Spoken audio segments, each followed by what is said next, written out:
In today's video, I'm going to talk about how to build your skills in mindfulness using the DBT what and how skills. But firstly, what is mindfulness? So mindfulness is defined as paying attention to the present moment on purpose without judgment. And these days in our busy lives, we often do the exact opposite of mindfulness, which is mindlessness. I know I've often had days where I've been talking to a friend, got through half the conversation, then realized that I haven't listened to a single word that they've said. Or I've read an entire page of a book and realized I haven't absorbed a thing. And it's usually because I'm distracted by my thoughts and I'm not in the present moment.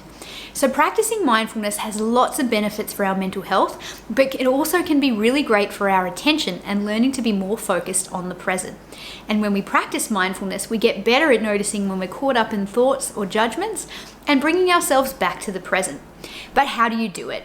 So next I'm going to cover these 6 easy skills that you can use to start to build some of your foundations in mindfulness.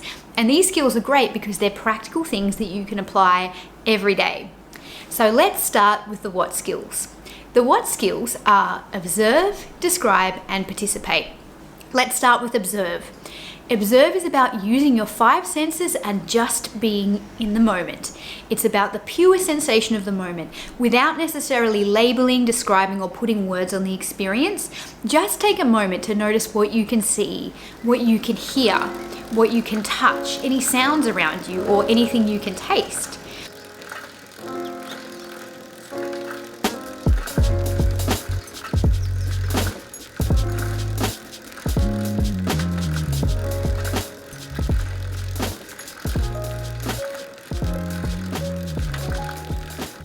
Using your senses is a great way to get present, and you can practice this with any experience. So it might be being outdoors and just observing what you can see.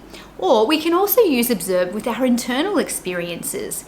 We can observe our emotions. We can observe our urges and sensations in our body. So we can do it both externally and internally. The next skill is describe. And describe is where we put words to our experience.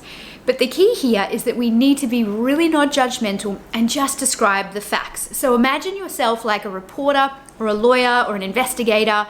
You're not judging, you're just describing it so that someone who is reading it could just get the pure facts of the situation. I can also use describe to describe my internal experiences. I could describe my emotions. So here's anxiety. I could describe urges I'm feeling. So I'm getting the urge to leave this situation. I could describe sensations in my body.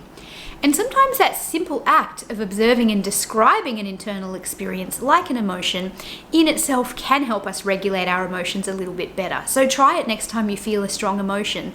Just observe and then describe as non-judgmentally as possible. The next skill is participate. Participate is about throwing yourself into the situation and just doing that one thing. So when we participate, we're fully in the moment. Have you ever had those kind of experiences? Let's say you're at a family gathering and you've got a niece or a nephew or a young relative who comes up and says, "Come and play hide and seek with me, come and play." And you think, "Oh, I really don't want to. I just want to sit and have my cup of tea, I guess I will." And you kind of play, but you're half doing something else at the same time. Maybe you're hiding in the closet, checking your phone. You're not throwing yourself into the moment. You're not participating. You're just kind of getting by and hoping it'll end so you can do something else. But participating is really throwing yourself in. So participating is a great skill to practice. You could participate in a conversation. Next time you go out for a coffee with a friend, really participate. Give your person that full attention. Listen to them, engage, be in the moment. Don't be somewhere else. You could participate in exercise. You can even participate in day-to-day things like brushing your teeth or drinking a cup of tea and just using your senses to really be present in just that moment. Participate is a great one to practice with pets, kids, or friends as well, and you can do it with anything. You can even apply it with day-to-day things like having a shower, using all your senses to be present and just be in that moment. Listening to a song, dancing, throwing yourself in, singing along in the car. Coming up with fun and creative examples to do participate is a really good way to practice and make this skill stick.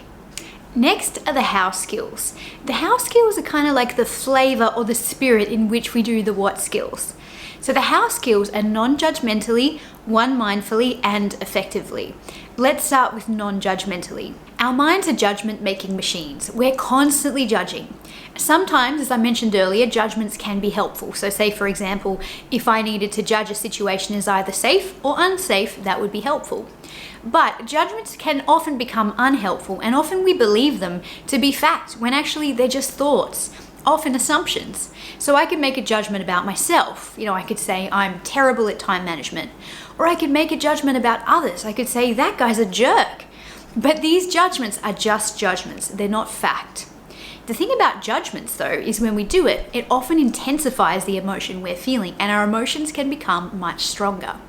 Letting go of judgments, stepping back and practicing describing just the facts is a great way to reduce the intensity of our emotions. The next skill is one mindfully. One mindfully is about doing just one thing in the moment. I don't know about you guys, but I multitask all the time and it's seriously not working well for me.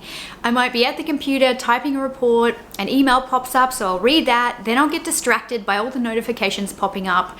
Then I realize I've got washing on in the background, so I get up to put that in the dryer. I'm also making a cup of tea, but then I go back and I check, my report's full of errors. I've half finished an email. I've left the laundry in the dryer for too long. Now it has creases and my cup of tea has gone cold. So multitasking often doesn't work for us. And the other cost is that often we miss out on being present in the moment and really just being in the moment. We can miss out on a lot of things when we're somewhere else. So one mindfully is just focusing our full attention on just that moment. Just one moment, just one thing, just one breath. This is a great one to combine with participate. So if you're playing with a child or a pet, just do that one thing, just be in that moment and throw yourself in and participate. Or you can use this when you're practicing slowing your breathing down and mindfully noticing your breathing. Or you could practice one mindfully focusing on a work task for 10 minutes and not doing anything else at a time. It takes practice, but the more you do it, the better you get. So remember, just one moment, just one thing. And the last house skill is called effectively. And effectively is about doing what works to get through the situation. And with effectively, we have to use our wise mind or our inner wisdom here to determine what it is that we need to be effective. And sometimes being effective means letting go of the shoulds or what you think the right thing is to do and doing what you need in the moment. But sometimes effectively does also mean playing by the rules if it's going to get us through the situation, even if we might not like those rules. So remember, use your wise mind here when you're working out what's going to be effective for you. Is it that you've had a really long day and being effective means that maybe you give yourself a break so that you can recharge at the end of the day? Do what works for you. So that was the DBT what and how skills. I'd really encourage you to go off and practice these as much as you can. The more you do them, the easier they get, and finding fun and creative ways to practice them is a great way to make them stick. I hope you liked this video. If you did, please give it a thumbs up, and I'd love it if you could subscribe to my channel so you never miss another pop therapy post again. Thanks guys, bye!